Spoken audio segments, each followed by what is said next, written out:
Se va a conectar desde Buenos Aires. Estoy hablando de Ramón Prades. Sí. Yo leí varias columnas de él donde explica muchas cosas de lo que están pasando en el mundo y le he pedido y amablemente accedió a darnos una entrevista para tratar de entender un poco qué es lo que está ocurriendo en Medio Oriente y por qué esto podría llegar a afectar o no a nuestro país y a nuestra vida cotidiana. ¿Qué tal, Ramón? ¿Cómo estás? Bienvenido a Punto Uno. Gracias por atendernos. Hola, ¿cómo les va? Muchas gracias por la invitación. ¿Se me escucha bien? Se te escucha perfecto y acá me dicen que la gente también, así que muchas gracias por atendernos. Perfecto. ¿Te preocupa el escenario este? ¿A vos que estás empapado en el tema? Sí, la verdad que me preocupa muchísimo, más que nada la velocidad en la cual se van incorporando diferentes actores en una guerra que no tiene un propósito claro, es decir, que más allá de algunos enunciados de la administración Trump de los primeros días, vemos cómo la propia administración se va contradiciendo a medida que van pasando estos días, y naturalmente me preocupa el reguero de pólvora que está generando alrededor de todo el mundo, y también me preocupa la dispersión que tiene el conflicto. Recién vimos cómo empieza también a impactar en Turquía, en Azerbaiyán, Chipre, Inglaterra, España, es decir, la cantidad de actores que empiezan a aparecer. Recordemos que, no quiero alarmar a los oyentes, pero la Segunda Guerra Mundial no es que arrancó un día de la noche a la mañana. Claro. En un momento se concatenan dos escenarios distintos, ¿no? El europeo y el asiático, y ese evento que los concatena es Pearl Harbor. Hoy tenemos una guerra ya por el quinto año. Pearl Harbor, perdón, ¿no? Pero si podés hacer un breve contexto de qué fue Pearl Harbor. Fue un ataque, ¿verdad?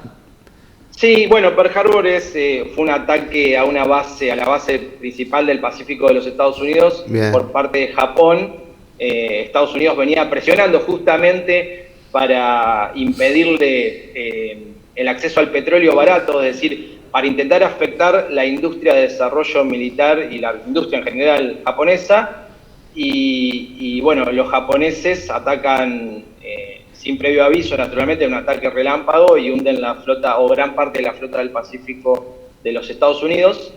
Muy parecido a lo que pasa ahora en algunas cosas, cuando vemos que, por ejemplo, se cierran los principales estrechos o se limitan los estrechos como el de Hormuz o Bab el-Mandeb en la península arábiga, que es donde sale el 40% de la energía que consume China, wow, el principal competidor de los Estados Unidos. Y si a eso le sumamos que, por ejemplo, empiezan a aparecer algunos indicios en medios norteamericanos que dicen que el último grupo de combate que tiene Estados Unidos en el Pacífico custodiando Taiwán, en Japón, podría ser derivado al teatro de operaciones de Medio Oriente, bueno, vuelve a aparecer esa ventana de oportunidad que tuvo Japón en la Segunda Guerra Mundial, pero en este caso para China, para atacar a Taiwán. Claro. Es una guerra para China inevitable, y que obviamente cuando alguien sabe que algo es inevitable, intenta encontrar el mejor momento para hacerlo. Entonces, de vuelta, recién decía que no quería alarmar a los oyentes y la verdad que no fue buena la introducción en ese sentido. No. Pero bueno, a mí me parece importante y es lo que veo. Perdón, Ramón, pero de verdad me parece importante que digas no quiero alarmar y que a ver lo que nos están escuchando y por ahí no están empapados, paren la oreja, porque creo que sí debería preocuparnos o por lo menos estar informados. Sí, y desde su pequeño lugar no subirse al tren de la locura en la cual gran parte de la dirigencia global nos quiere subir. Pareciera que el sistema internacional, las reglas que se han construido justamente después de esa terrible guerra que fue la Segunda Guerra Mundial, que le ha costado a la humanidad sangre, sudor y lágrimas, ya no tienen sentido. Entonces a veces se dicen cosas digamos, de manera muy liviana, como habría que participar en la guerra, o aquel es un régimen terrorista, o el otro merece morir, y bueno, y como dice la propia inteligencia israelí, uno sabe cuándo empieza una guerra, pero no cuándo la termina. Por eso, en Israel, las grandes mentes que cuidan el Estado israelí que no se las puede acusar de antisemitas, siempre estuvieron en contra de un ataque directo a Irán, justamente porque no querían crear un supuesto vacío de poder que reemplazara a un régimen opresor por otro mucho peor, claro, y que ya no tuviera el condicionamiento de no armar la supuesta bomba atómica, sino que se autojustificara en su población diciendo, ven que la necesitamos. claro. Esto está bastante estudiado y por eso hay tantas voces, especialmente de la gente que estudia los conflictos, que rechaza, ¿no? Que rechaza este ataque. Ramón, me tienta preguntarte, porque también se han conocido, leía un comunicado del Ministerio de Defensa de Gran Bretaña, de Inglaterra, diciendo hemos interceptado un ataque que iba dirigido a nuestras bases, pero que no era, como decían, de bandera iraní, es decir, viene un ataque de otro lado. Y no es la primera noticia que señala atentados de falsa bandera justamente para echarle nafta, por decirlo de alguna manera, al conflicto. ¿Cómo ves esta situación? Da la impresión de que están no solamente buscando las excusas, sino construyéndolas también para involucrar cada vez a más estados. Sí, bueno, una guerra también se juega en el plano cinético, es decir, las armas lo que golpea, y también en el plano psicológico. Bien. Es muy importante inspirar a la moral de una propia población, de las Fuerzas Armadas, para que no se rindan. Ahí vemos, por ejemplo, yo sigo mucho la información oficial, digamos, recién hablaba con mi padre, no solamente la información oficial sirve para tener un escudo frente a lo que supuestamente creemos que es verdad, sino para poder decir, bueno, la posición oficial y saber de dónde viene es lo que dice tal parte de este conflicto. Entonces, la posición oficial hoy del Reino Unido es que fue un misil iraní. Yo no tengo pruebas y creo que va a ser muy difícil y estas cosas van a pasar mucho tiempo para que tengamos la certeza, y quizá no la tengamos nunca. Nunca, claro. Quizá no la tengamos nunca porque forma parte, recordemos en el caso de la guerra de Malvinas, por ejemplo, Gran Bretaña duplicó el secreto de guerra, pasándolo de 40 años a 80 años. Wow. Es decir, quizás nuestros hijos van a saber realmente qué fue lo que pasó en todo el teatro de operaciones. Bien. Pero para no esquivar tu pregunta, pueden ser muchas cosas. Por ejemplo, hasta donde sabemos, el mando y control, es decir, el control de las fuerzas revolucionarias islámicas, sigue vigente. Yo he podido rastrear, conociendo el orden de batalla, es decir, cada unidad militar tiene a cargo a un comandante. Por el momento no tenemos registro de que haya sido descabezado lo que se conoce como el C2, mando y control, ¿no? Que es lo que da las órdenes. Ahora, parte de la doctrina militar iraní, al igual que la venezolana, lo que pasa que en el caso de Venezuela vimos que no se aplicó, es una doctrina por mosaico, es decir, frente a un ataque externo de una superioridad militar aplastante, lo que hacen las fuerzas armadas iraníes, en el caso de la Guardia Revolucionaria, no el Artesh, que es el ejército regular, digamos, es dispersarse y empezar a funcionar como una especie de menú preparado, ¿no? Sin comunicaciones. Eso está estudiado. Entonces, si a la unidad tal, de tal lugar, tenía asignado que en una crisis total, regional, tenía que atacar la base inglesa en Chipre, bueno, esa unidad respondió de esa forma. Por más que no esté la autoridad central. Claro, se ve muy bien en las películas hay una película muy interesante que se llama El canto del lobo, que es sobre se la recomiendo a la gente, es muy entretenida. El canto del lobo. Bien. Sí, es una película de la plataforma más conocida hoy de la letra roja, digamos, de la bien, N. Sí. Es muy interesante para ver. La película se trata de un submarino francés nuclear que recibe una orden y el protocolo dice que cuando recibe esa orden, corta comunicación. O sea, una vez que se aprueba esa orden, corta comunicación porque sabe que parte de la contrainteligencia del enemigo es interceptar esa comunicación y dar una contraorden y decir no ataques. Claro. Entonces, una vez que está la orden, se corta. Ya no hay un botón para apagar eso. No hay un control Z.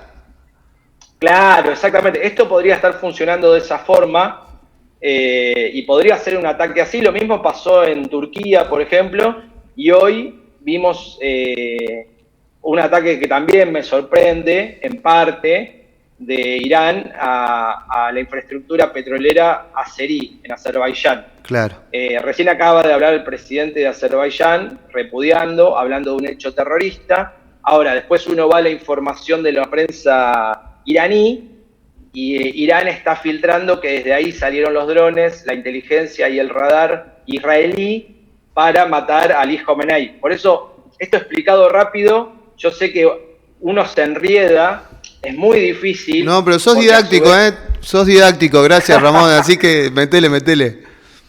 Bueno, por eso digo, es muy difícil, a su vez, volvemos al eje central. Ayer salió a hablar Blinken, que era el ex secretario de Estado de los Estados Unidos de Biden, bueno, una persona muy informada, diciendo que esto va a terminar, como Irán no se va a rendir, tiene armas para responder y tiene el chiismo, tiene una cultura de sacrificio, es un país persa y chiita, no es árabe. Bien. Yo a veces escucho que dicen país árabe.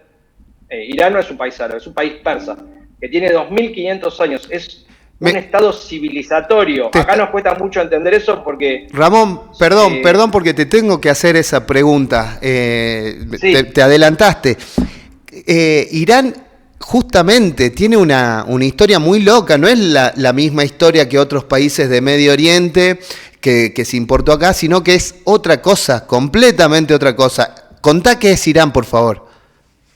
Bueno, Irán es un país persa que tiene 90 millones de habitantes. Enorme. Es un país gigante, con una orografía brutal. Tiene una orografía, por ejemplo, para la gente que se encarga de comunicaciones, digamos, de temas satelitales, es una pesadilla. Es un país montañoso que tiene planicies en el medio, entonces es muy interesante cuando uno habla con gente que hace comunicaciones, el dilema de cómo interceptar, por dónde volar, es decir, en términos militares es una complejidad gigante, y en términos también sociológicos. El 50% es persa, pero después, por ejemplo, están los baluchis, hay kurdos, hay toda una región, por ejemplo, de los kurdos iraníes, que se conectan con los kurdos turcos, con los kurdos iraquíes. Ahora, por ejemplo, que también es otra civilización perdida, destruida, amén de las dos guerras globales que armaron las fronteras.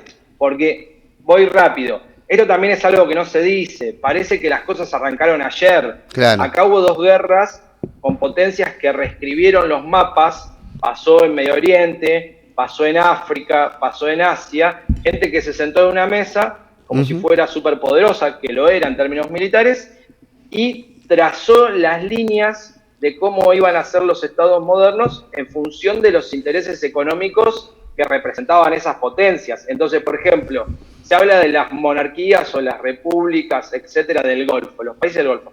Esos son countries cerrados para familias. Claro. No son países, no son estados. Uno dice, bueno, fui a Dubái, la pasó bárbaro, jugó Estudiantes, o en Qatar se jugó el Mundial. Bueno, eso es un country cerrado de una familia imperecedera que es originaria de una división de la península arábica de la Primera Guerra Mundial. Bien. Ahí se reparte, digamos, esa península, donde nosotros ubicamos a los Emiratos Árabes, etcétera, etcétera. Exacto, se han hecho muy famosos en los últimos años por grandes edificios, eventos deportivos y todo eso, mucho turismo, intentando hacer una transición del petróleo hacia otra economía. Esa transición del petróleo hacia otra economía es la que está atacando fuertemente Irán. Porque, para seguir con la pregunta, vos me decías, bueno, pero ¿por qué están entrando estos actores? Bueno, porque si vos vos acorralás a un animal salvaje y lo ultimás, esto se vio también en las guerras mundiales, estoy muy yendo al pasado, ¿no? Pero no, está bueno porque podemos ver, es un espejo de alguna manera eso, ver el pasado. Bueno, Irán tiene, en uno de los tantos libros doctrinarios de las Fuerzas Armadas iraníes, se habla de la doctrina Sansón. lo que dice básicamente esa línea es, si nosotros vamos a morir, van a morir todos. Entonces, este es el problema de iniciar una guerra, cuando alguien dice, bueno, va a ganar Estados Unidos. Bueno, a nadie le pregunta qué significa ganar. Claro. Y esto es lo que Blinken decía ayer. Trump lo que va a terminar haciendo es decir, nosotros hemos eliminado el programa nuclear iraní, de nuevo, hace el chiste Blinken, hemos eliminado la capacidad de hacer misiles, hemos eliminado su marina, hemos eliminado sus capacidades aéreas, nos damos por ganados y nos retiramos. Ahora, y va a ser presentado como una victoria. El tema es la gran pregunta que se hacía y se hizo durante 35 o 40 años la inteligencia israelí. ¿Qué pasa el día después? ¿Qué viene? ¿Un Irak? ¿Un Siria? Claro. ¿Alguien puede decir realmente lo que pasa hoy en Siria? Yo te comento, hay más de 150 divisiones con grupos paraestatales.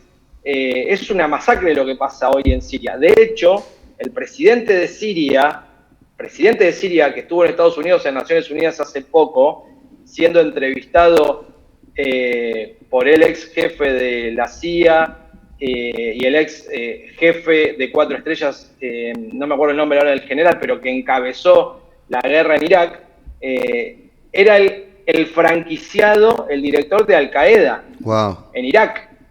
O sea, el presidente de Siria es un criminal buscado. De hecho, fue una persona detenida por las Fuerzas Armadas norteamericanas, estuvo preso en Guantánamo y estuvo preso en Europa durante 5 años, sometido a tortura.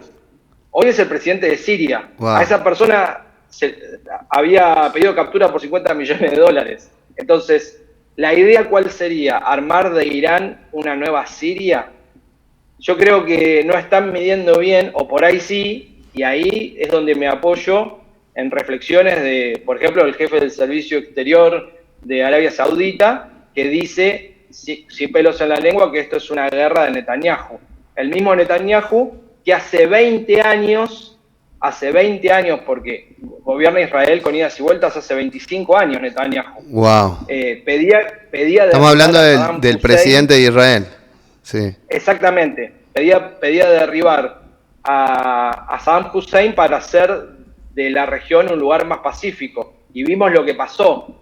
Entonces, después del trágico atentado de Hamas el 7 de octubre del año pasado, del 24, trágico y execrable y repugnable atentado, asesinando a jóvenes, violando a mujeres, generó una desencadenada terrible que puso en la picota al propio Netanyahu.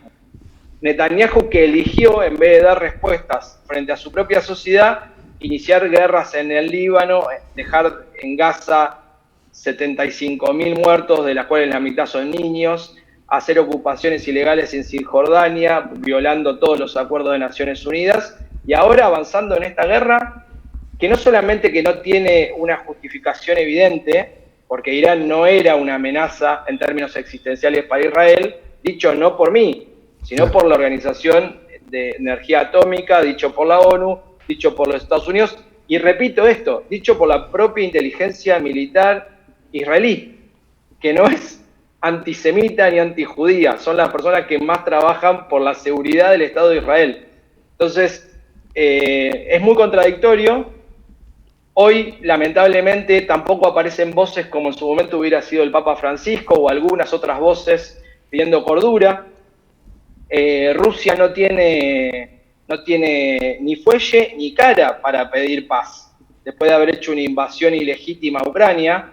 Esta es la otra cosa importante, cuando se vulnera el sistema internacional, se vulnera para todos. Claro. Entonces, ya nadie lo respeta y los grandotes del barrio empiezan a hacer lo que quieren.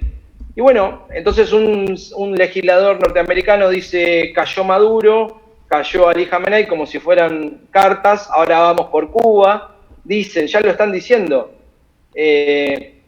Bueno, ¿qué sigue después? Curiosa si hay manera. En Uruguay y no les gusta a quien elija, también lo van a bombardear. Claro, curiosa manera de sembrar la paz. Tenía varias preguntas preparadas, la verdad, Ramón, te agradezco. Estamos hablando con Ramón Prades, analista político, analista sobre todo de relaciones internacionales y geopolítica, podríamos decir. Estuve leyendo un poco tus columnas y hablas de que Estados Unidos dejó de ser el gendarme que busca exportar valores democráticos o de la democracia liberal para convertirse en el dueño de las puertas. Y esto me lleva un poco a lo que hablabas al principio, los estrechos. Sí, fue bastante oportuna la nota de los estrechos porque la escribí en enero. Claro, es una locura. Hablando de los estrechos, sí. Bueno, es la ventaja de leer doctrina, ¿no? Que cuando sabes cómo piensa alguien, te podés equivocar en los números, pero sabés por dónde van a ir los tiros.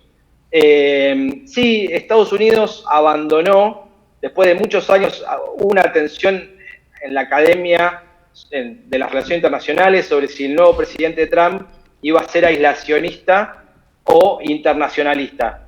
Yo encontré como una especie de punto en el medio, no soy el único, sino me apoyo en mismo en algunas cabezas importantes de Estados Unidos que hablan de la vuelta de la geografía, y lo que dice esa nota básicamente es que Estados Unidos dinamitó el propio edificio de construcción de sentido de valores que había armado después de la Segunda Guerra Mundial. Uh-huh. Estados Unidos, cuando sale la Segunda Guerra Mundial, no es un Estado más, es el Estado sistema.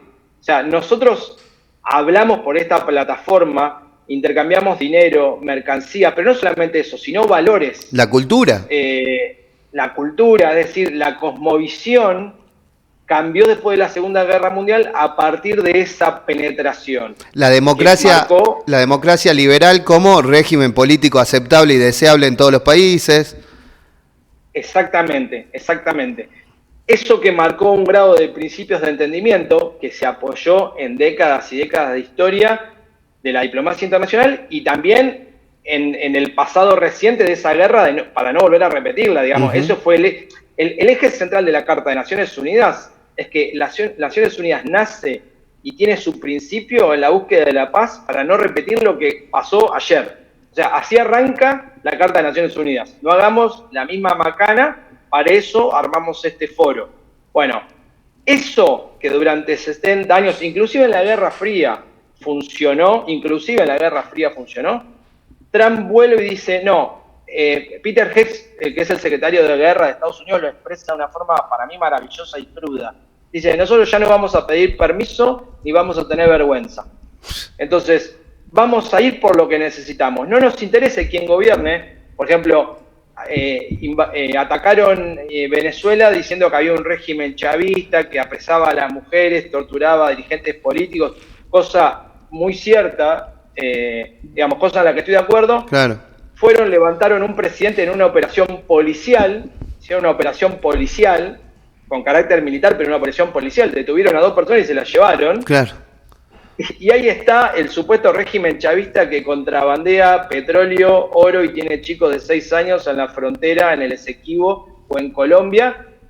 O, por ejemplo, no vimos más lanchas hundidas del narcotráfico. Claro. Se terminó el narcotráfico en Venezuela. Porque se fue Maduro en Venezuela. Es gracioso, si no fuera triste, ¿no? Entonces, lo que está haciendo hoy Estados Unidos es retirarse de la lógica de impartir o querer construir Estados Unidos partía de la premisa que un mundo que se le pareciera sería un mundo más seguro.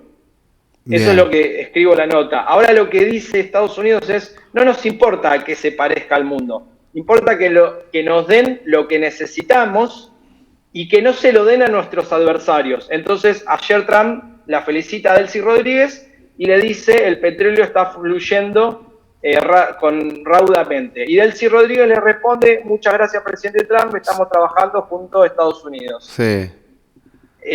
Atacan el estrecho de Hormuz a través de Irán y le cierran la canilla a China del 40% de su energía. El 20% lo produce Irán. El problema con Hormuz, a diferencia de Irán, que por ahí pasan cables submarinos que conectan los sistemas bancarios de todo el planeta. Pasa, por ejemplo, la urea nitrogenada, que es el principal insumo para el alimento y la producción de alimento del mundo.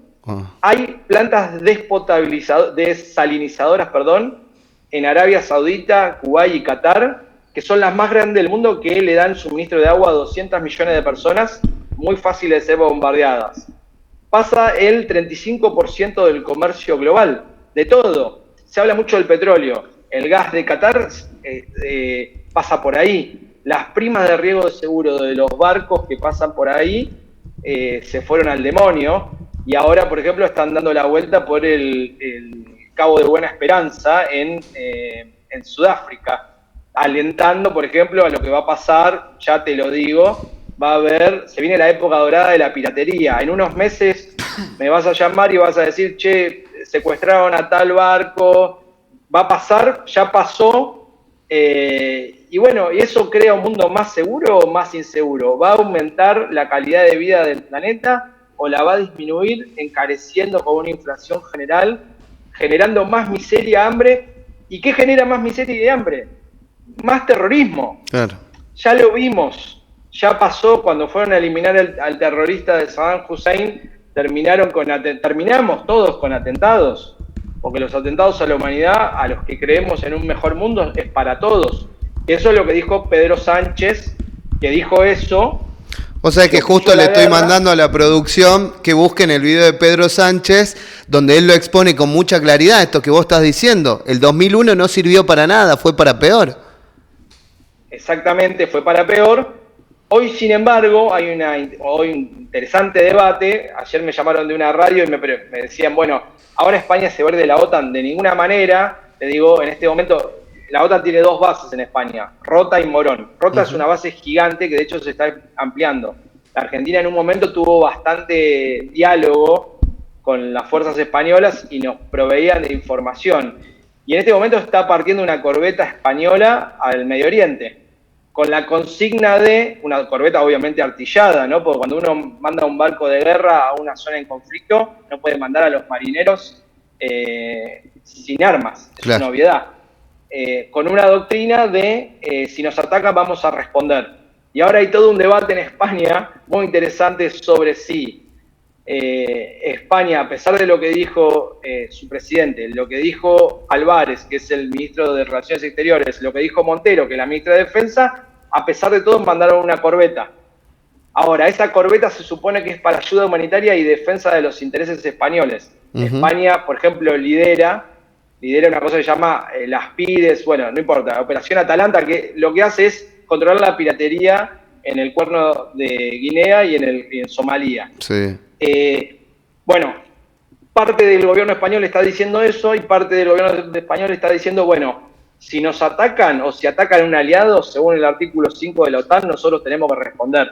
Entonces, de vuelta, entró en un berenjenal que ¿qué pasa? Vos hoy me hacías una pregunta capciosa en relación a un misil raro que no sabemos quién lo tiró y dónde pegó. Bueno, ¿qué pasa si mañana un dron de fabricación X ataca a esa corbeta? Y es presentado como que Irán atacó a una corbeta española. Claro. Se tendría que involucrar en el conflicto. Y hago una advertencia al gobierno argentino que juega o manda a los energúmenos que tiene adentro del WhatsApp y los energúmenos que andan dando vueltas por Twitter que no saben nada de esto, jugando con la idea de que las Fuerzas Armadas Argentinas vayan a hacer una expedición de no sé qué cosa a no sé dónde. Cuando se mandan fuerzas, sean las que sean, cascos azules o fuerzas regulares, no solamente se las tiene que mandar con el pertrecho necesario, sino con la doctrina necesaria. Claro. Y la doctrina necesaria involucra un país. Uno no va a poner las narices y ver qué pasa en un lugar donde vuelan misiles y bombas. Entonces la Argentina y su población entera se tiene que hacer cargo. Vos recién me preguntabas, bueno, ¿qué se puede hacer? ¿Qué puede hacer la población? ¿Qué podemos hacer los argentinos? Bueno, hoy de mínima reclamarle al gobierno argentino en toda red social que no se le ocurra, si viene el secretario de Estado Rubio en los próximos días, proponer una barbaridad semejante. El mismo gobierno que, por ejemplo, eliminó la participación del FENUL, que era, la Argentina lideraba, tenía gran capacidad con 3 militares, digo gran capacidad porque proveía de información al gobierno argentino en el sur del Líbano. Cuando llegó el presidente actual, levantó la representación argentina en todas las misiones humanitarias y de cascos azules, por ejemplo, en el sur del Líbano. Hoy la Argentina sabría qué pasa de forma directa en el Líbano, cuando el ejército israelí está entrando para combatir contra Hezbollah, de forma directa, claro, si Milei no hubiera retirado a los 3, 2 coroneles y un capitán del ejército argentino que estaban en el Líbano apostados y en el cual uno era el segundo jefe de misión. Claro. Entonces ahora resulta que empiezan, no digo que vaya a pasar, pero empiezan a generar ese globo de ensayo de qué pasaría si la Argentina manda un barco a la zona de conflicto. Bueno, que sepa el pueblo argentino que si la Argentina hace eso, tiene consecuencias. ¿Cuáles pueden ser esas consecuencias de que Argentina se involucre en un conflicto como el que está empezando a escalar? Un ataque directo. Uf. Lisa y llanamente, lo respondo sin eufemismos. Un ataque directo no solamente a una embarcación argentina que no tiene ni de cerca la capacidad, no digo ya de combatir, digo de llegar. No tiene la capacidad de llegar. Entonces, sería lastimoso ver a un barco argentino siendo arrastrado como si fuera un Renault 9 por la Ruta 3 con una cuerda. Es tremendo. No solamente eso, sino que en una guerra total, de vuelta, me refugio en las palabras de los líderes globales. Uh-huh. El canciller Merz, que es el equivalente al canciller del presidente en Alemania, hace 2 días declaró que la inteligencia alemana tiene detectada 10.000 personas, lo que se conocen como lobos sueltos en Europa, que podrían ser activados para atentado, para una guerra, digamos, lo que se llama guerra asimétrica en Europa. Bueno, la Argentina tiene hoy, la inteligencia argentina, la capacidad de tener detectado quiénes son los posibles elementos que podrían cometer un acto terrorista en la Argentina. La Argentina recibió 2 atentados. Digamos, yo como el suelo patrio, el atentado a la Embajada de Israel también lo cuento como propio, en el cual murieron argentinos. ¿Queremos volver a pasar por una situación así? En una guerra que no nos compete y que además no tiene un justificativo político, que es lo que está diciendo digamos, la gran mayoría de los analistas internacionales. Entonces, creo que si eso avanza, bueno, el gobierno tendrá que explicarlo, tendrá que hacerse cargo y la población tendrá que hacerse cargo de haber puesto este gobierno. Todos nos tendremos que hacer cargo, digo, lo votamos todos, es el presidente de todos, es la política exterior de todos. Ese es el tema, por eso a veces uno escucha y no es un chiste poner un presidente de la nación. No es un concejal que va a declarar la fiesta del Salamín en un pueblo. Claro. Pasan estas cosas después. Ramón Prades, analista internacional, lo escuchamos en la 94.5 y también en el chat de YouTube. Llegaron varios mensajes hablando de lo lúcida que es tu exposición y lo clara para que todos podamos entender lo que está pasando en Medio Oriente y lo que puede llegar a pasar con nuestro país. Ramón, me queda preguntarte decís que se le está cortando el flujo de combustible, de energía a China. ¿Cuánto puede extenderse esto sin que China tome represalias? Digamos, me están cortando mi cadena de abastecimiento. Y China sí es un actor, me imagino, tan importante como Irán. Y para meterla ahí también y que respondas todos si podés más o menos junto, ¿quiénes son los que juegan en el equipo de Irán? Si estamos diciendo Estados Unidos juega con Israel, bueno, obviamente la OTAN, ciertas potencias europeas, ¿quiénes están cerca o asociadas o con intereses compartidos con Irán, que sería el otro eje de este conflicto? Sí, con respecto a China, la información que tenemos pública, hay una cosa que se llama reservas estratégicas que tiene Estados Unidos, por ejemplo, que digamos, Estados Unidos tiene hasta un área, un departamento de inteligencia en energía, ¿no? Que se encarga de monitorear esto en el mundo y que se encarga obviamente de abastecer y tener controlado ese suministro.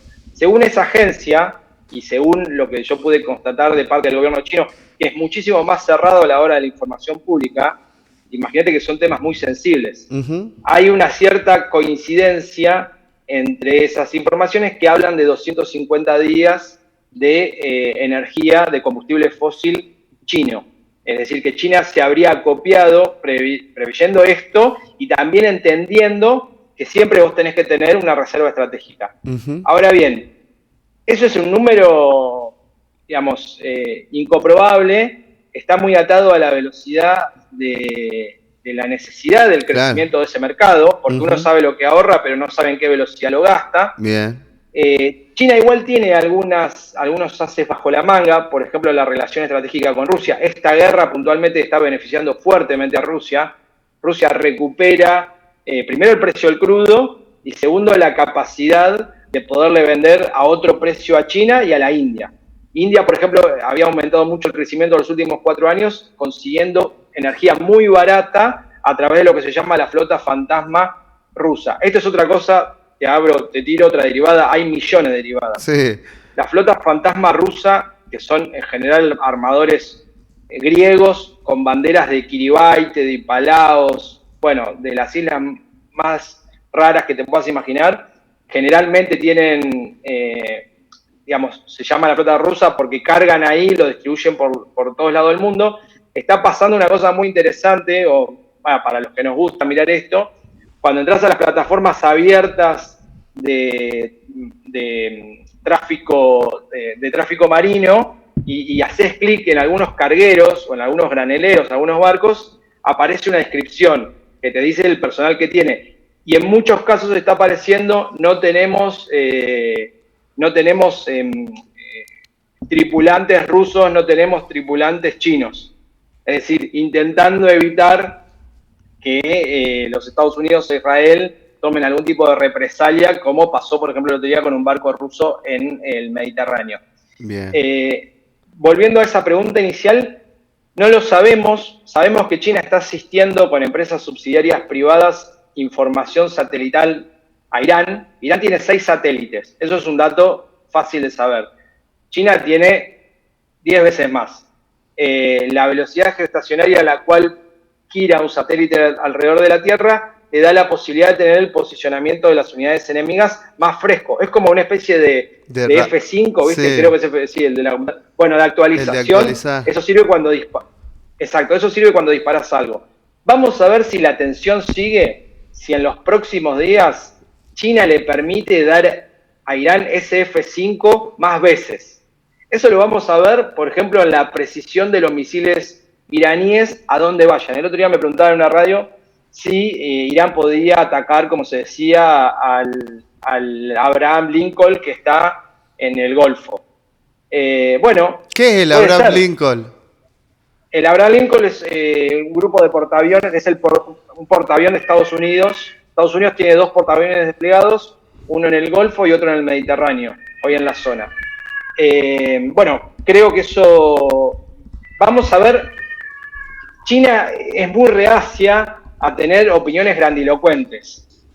Yo creo que van 5 días de guerra, vamos a ver si la cosa se complica, quizás más asistencia. La vemos hoy en drones, la vemos también en microelectrónica, se han derribado algunos drones Sahir y se ha visto microelectrónica china. Es decir, hay una asistencia, no veo de ninguna manera hoy que China intervenga de forma directa en una guerra y espero no equivocarme, claro, porque estaríamos, habría que ir a comer con su familia cada uno, ¿no? Sí, para despedirnos. Sí me asusta esto que te digo, lo que te decía hoy, que China vea una oportunidad en un Estados Unidos muy metido en una guerra lejana al Indo-Pacífico, más la provisión de armamento que le está dando Ucrania, aunque ahora se lo cobra, en la guerra con Rusia. Es decir, ayer Blinken hablaba de bonos, hablaba de mercados y municiones, cómo operan los mercados en función de esto y cuántas municiones nos quedan. Bueno, esos cálculos son de alto secreto. Lo que te puedo decir es que se sabe que la producción, por ejemplo, de interceptores o de misiles es escaso. Cuando vamos a una guerra de alta intensidad, no tiene nada que ver con el mundo moderno. Yo el otro día hacía un ejercicio para que te des una idea, para tener un parámetro. Toda la Unión Europea, de todos los países, tienen en tanques la misma cantidad de tanques que en Estados Unidos durante la Segunda Guerra Mundial se hacía en una semana. O sea, para que entendamos, cuando terminó la capacidad militar que tiene hoy el mundo es excesivamente inferior, aunque parezca chiste, a la que había hace 70 años atrás. Y vos mirás, no, pero la tecnología, la capacidad, el GPS, sí, eso es cierto. Todo eso funciona en una guerra de corta duración. Cae un misil y cabecea un clavo. Ahora, cuando pasan 10 días ya un misil de esos misiles que valen $3 millones ya no quedan más, se terminaron. Y lo vemos en Ucrania. Entonces, ¿qué queda? La artillería, los tanques, los fusileros, los drones, cosas baratas y muchas. Doctrina soviética histórica. Entonces, para terminar con lo de China, creo que hay que esperar, creo que los chinos son muy prudentes, aparecen versiones nacionalistas exacerbadas que obviamente China deja correr, pero no creo que ellos van a seguir esperando la oportunidad hasta que se sientan lo suficientemente confiados para que el mundo haga lo que ellos quieren sin tener que tirar un solo tiro. O sea, el nivel de desgaste militar, doctrinario, ideológico, filosófico que está planteando hoy Estados Unidos en esta guerra, a vistas del mundo, para China es un beneficio enorme. Ahora, en términos de petróleo y energía, por supuesto que tiene un costo. Este costo no lo va a pagar hasta que no pase una determinada cantidad de días. Si vos me llamás en 30 días, en 60 días o en 100 días, significa que esa reserva estratégica china habrá bajado. Ahora, ¿cómo sabés cómo se va a compensar eso en términos de crecimiento del mercado global? Por ejemplo, si pasan 5 días y mañana esto se calma, evidentemente el sacudón va a ser breve para el PBI global. Ahora, no va a ser lo mismo si pasan 100 días. ¿Te acordás como la pandemia? Claro. En un momento el petróleo era más caro, estaba en términos negativos. Claro, porque era más caro almacenarlo. Bueno, esto es igual. Depende mucho del tiempo. El tiempo está a favor de Irán. Y voy a la otra pregunta. Vos me decías, ¿quiénes son los aliados iraníes? El tiempo. Mirá. Irán tiene... Una civilización. Se defiende, no la pudo conquistar nadie. Nunca los pudieron conquistar. Exacto. Yo me lo elegí en el Age of Empires. A los persas, claro. El gran aliado de Irán es el tiempo, y habrá que ver, para esto habría que hablar con un especialista en la sociología iraní, si realmente, digamos, la efervescencia que se planteaba en Occidente sobre el cambio de gobierno era tal. En principio parece que no, o parece que el gobierno iraní eliminó de forma física a sus opositores, que evidentemente no eran tantos. Digamos, lo que se ve es que no hay ese plan del día después que planteaba, o que a veces el New York Times decía que la CIA tenía armado una Delcy Rodríguez, ¿no? Bueno, evidentemente por el momento la Delcy no aparece tampoco el vacío de poder, no aparece la ruptura del orden institucional. Creo que ahí a veces se hace una mala lectura, se habla de Irán como si fuera una persona con una toalla en la cabeza ordenando, y hay un sistema jurídico, hay un poder judicial, hay provincias, digamos, hay toda una burocracia que sigue funcionando. Hay una burocracia enorme y que está atravesada arriba de los propios negocios iraníes. Es un país que tiene 40 años preparándose para esta guerra. Claro. Ramón, va a quedar disponible, la verdad, has dado una hora cátedra prácticamente en nuestro programa, te agradecemos un montón, muy claro, muy didáctico, y me quedo con esto que insistís mucho en la idea de Estados Unidos, o la fuerza de la administración de Trump esconde en realidad una claudicación, la incapacidad de sostener un orden complejo que ya no le pertenece, ¿no? Ya no es el gendarme de los valores, sino el pirata que necesita abastecerse de sus recursos, y ya no se sonroja en decirlo. Claro, sí, el orden complejo que menciono ahí es el que está por arriba de las sutilezas y las particularidades de cada cosmovisión interna. Es el Imperio Romano. El Imperio Romano hizo los acueductos, recolectaba impuestos, pero adentro de cada provincia dejaba hacer, ¿no? Dejaba hacer y respetaba el lenguaje, la cultura. Después, obviamente, lo mismo pasó con el Imperio Español y Carlos V, es decir, después obviamente aparecen detractores, cosas, sí, es verdad. Ahora, el imperio funcionaba de forma integrado arriba de eso. Estados Unidos funcionaba de forma parecida. Hoy no quiere funcionar más de forma parecida. No pretende integrar a nadie, no quiere integrar a nadie. Va y rapiña lo que necesita, estrangula el estrecho de Malaca, Suez, Hormuz, Bab el Mandeb.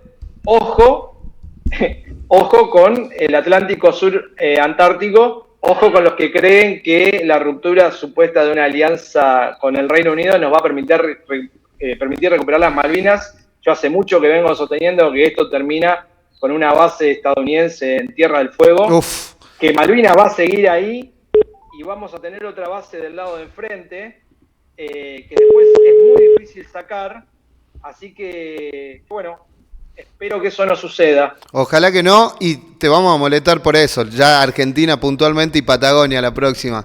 Ramón, muchas gracias, de verdad, de verdad, muchas gracias. Está bueno escuchar a los que saben. Nos vemos, que estés bien.